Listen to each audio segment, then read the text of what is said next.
अस्सलाम वालेकुम दोस्तों, कैसे हैं आप सब।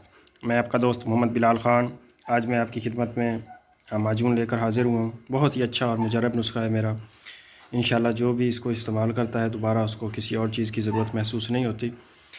ये तमाम बॉडी को ताकत देने वाला है, पट्ठों को ताकत देने वाला है और नामर्दी के लिए तो अक्सीर है। नफ्स में सख्ती पैदा करता है, टाइमिंग की कमी हो गई, इंतशार की कमी हो गई, एक बार सेक्स करने के बाद दोबारा से नफ्स का खड़ा ना होना और सेक्स करने को दिल ना करना शहवत को बढ़ाता है और सख्ती पैदा करता है। चेहरे का जो रंग है वो लाल सुर्ख करता है और पट्ठों को गज़ब की ताकत देता है, ग़िज़ा को हज़म करता है और जुज़्व बदन बनाता है, दूध घी को हज़म करता है और तमाम जिस्मानी कमज़ोरी के लिए बहुत ही आला किस्म की चीज़ है। नुस्खा मैंने पहले भी दिया हुआ है फार्मूला, ये उसका मैंने सफ़ूफ़ बनाया हुआ है।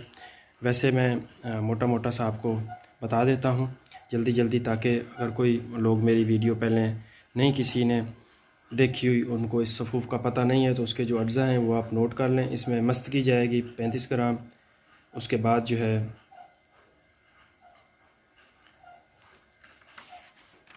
खरातीन हैं इसमें वो जाएंगे 60 ग्राम,